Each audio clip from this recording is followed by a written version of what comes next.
आपसे पूछा नहीं लेकिन मैंने सबमिशन करवा दिया। सबको बुलाया होगा लेकिन मुझे नहीं बुलाया होगा। मैं आपको कॉफी बना दे।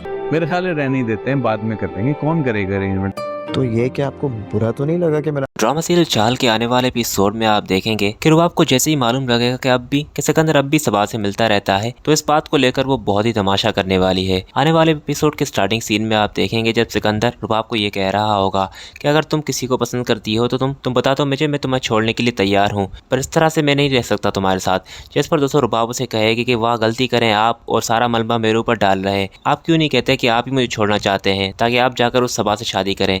जिस पर दोस्तों वो उसे कहेगा क्या बेवकूफ़ वाली बातें कर रही हो, तुम जानते भी हो तुम क्या कह रही हो। तो यहाँ पर रुबाब से कहेगी मैं सब जानती हूँ। कहते कि ये झूठ है कि आप सबा से नहीं मिलकर आए। तो वो उसे कहेगा कि हाँ मैं मिलकर आया था उससे, पर इसका ये मतलब नहीं है कि जो तुम कह रही हो वो सच होगा। वो वहाँ मुझे मॉल में मिल गई थी, इसलिए बस थोड़ा उसके साथ बैठ लिया मैंने। और फिर दोस्तों जब तमाशा काफ़ी बढ़ जाएगा और सारे घर वाले जमा हो जाएंगे तो सिकंदर घर वालों को कहेगा कि समझाएं इसे, पर रुबाब कहाँ समझने वाली होगी। और फिर रुबाब को उसका बाप कहेगा कि तुम सिकंदर के साथ बिल्कुल ठीक नहीं कर रही। एक बात याद रखना कि अगर तुम्हारे बारे में अगर मैंने कुछ भी सुना तो अब मेरे घर के दरवाजे भी तुम्हारे लिए बंद हो जाएंगे। इस पर वो उसे कहेगी कि आपने तो हमेशा मुझे ही गलत समझा है, आपने कभी ये क्यों नहीं मालूम किया कि आपकी बेटी वहाँ पर कैसी है, क्या वो वहाँ पर खुश भी है या नहीं। तो यहाँ पर रुबाब का बाप उसे कहेगा कि क्या बात है। तो वो उसे ये कहेगी कि सिकंदर अब भी सबा से मिलता रहता है, सिकंदर मुझसे बिल्कुल भी खुश नहीं है, पर यह बात मैंने आपको नहीं बताई क्योंकि आप लोगों को लगता कि मैं यहाँ पर झूठ बोल रही हूँ।